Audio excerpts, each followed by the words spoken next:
الاقتصاد والمالية تؤكد أن الحكومة ستقدم عرضا أوليا حول إصلاح أنظمة التقاعد خلال هذا الشهر. وللتعليق معنا الأستاذ علي الغنبوري رئيس مركز الاستشعار الاقتصادي والاجتماعي. وخلال هذا الشهر ستقدم الحكومة عرضا أوليا عن إصلاح أنظمة التقاعد، هذا ما كشفت عنه نادية فتاح وزيرة الاقتصاد والمالية بمجلس النواب، مضيفة أن هذا الإصلاح سيرتكز على إحداث قطبين عام وخاص وتحديد آلية الانتقال إلى منظومة جديدة مع الحفاظ على الحقوق والمكتسبات، بالإضافة إلى تحسين الحكامة، وهي الأسس التي تم الاتفاق عليها في إطار الحوار الاجتماعي، تقول الوزيرة. نتابع. إن شاء الله ابتداء من شهر يناير تجي الحكومة بواحد العرض أولي لإصلاح التقاعد. اليوم اللي تكلمنا عليه في الجولات السابقة ديال الحوار الاجتماعي هما نقولوا الأسس ديال هذا الإصلاح، القطبين العام والخاص. فيما يخص نقولوا الاحتياطات ديال الصناديق راه غترجعوا نقولوا التقريرات كل صندوق ما مخبيين حتى حاجة، حنا في الشفافية. اللي نقول لكم هو أن هذا الحوار الاجتماعي اللي عطانا نقولوا زياده في الاجور مكننا، لان الكتله ديال الاجور ارتفعت، مكننا باش نربحوا واحد سنتين او 3 سنوات. والاراده ديال الحكومه ما بغيناش نكتفيو، قدينا نجيو نقولوا في 2022 راه حطينا 2 مليار درهم في لا سي ام ار، واليوم زدنا من كتله الاجور وربحنا سنتين ولا 3 سنوات، ولكن ما نخليوش على عاتقنا ان ما نتعاملوش معاكم ومع المجتمع بأسره باش نتكلموا على نقولوا هذا الإصلاح. وللمزيد ينضم إلينا مباشرة من الرباط الأستاذ علي الغنبوري رئيس مركز الاستشعار الاقتصادي والاجتماعي. أهلا ومرحبا بك. كما تابعت معنا، وزيرة الاقتصاد والمالية صرحت بأنها ستقدم عرض الحكومة بخصوص إصلاح أنظمة التقاعد خلال هذا الشهر. برأيك يعني هل هذا يعني أو هل هذا فيه تأكيد على أن هناك وعي باستعجالية الإصلاح؟ أكيد. أولا الوعي ديال استعجالية الإصلاح هو حاصل عند الجميع بدون استثناء.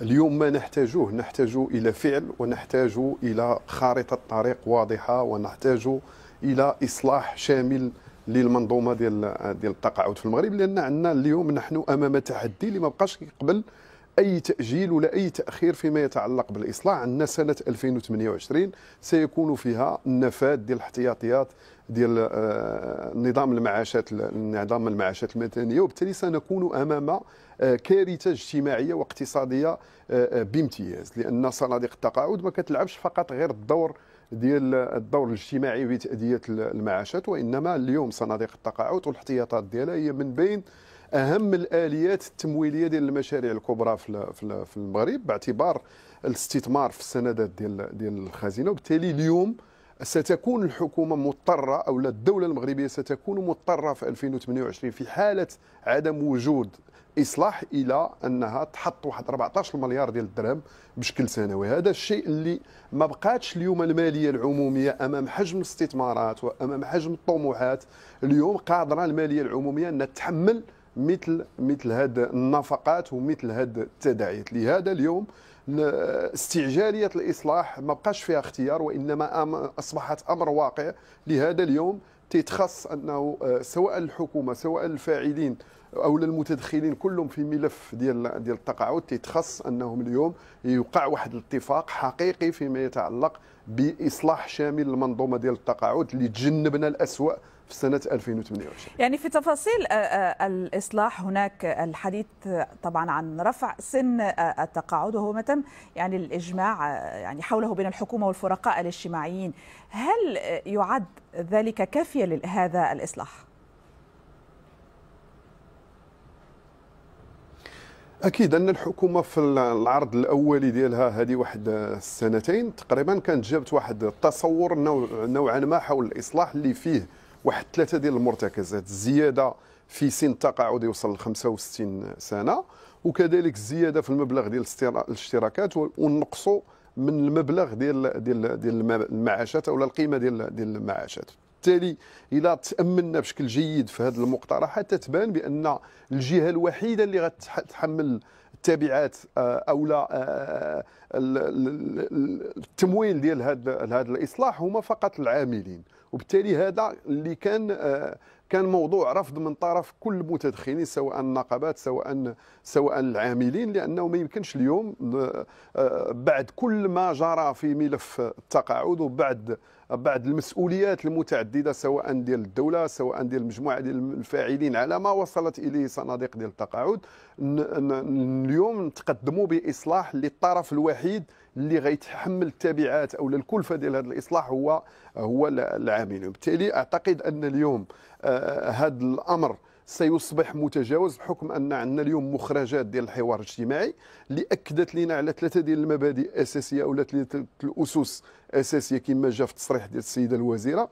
هو اولا الحفاظ على الحقوق المكتسبه، لان هذا مهم، لان في التصور السابق كان ما غتبقاش حتى الحقوق المكتسبه، هذا مهم جدا.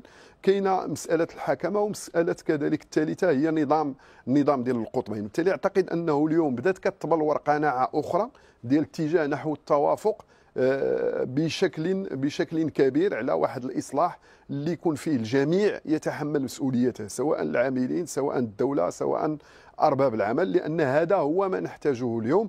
نحتاج إلى مقاربة تشاركية، نحتاج إلى مقاربة فيها روح وطنية لتجاوز هذا الإشكال باش نقدروا أن نكسبوا التحدي ديال 2028. شكرا جزيلا لك الأستاذ علي الغنبوري، رئيس مركز الاستشعار الاقتصادي والاجتماعي، كنت معنا مباشرة من الرباط.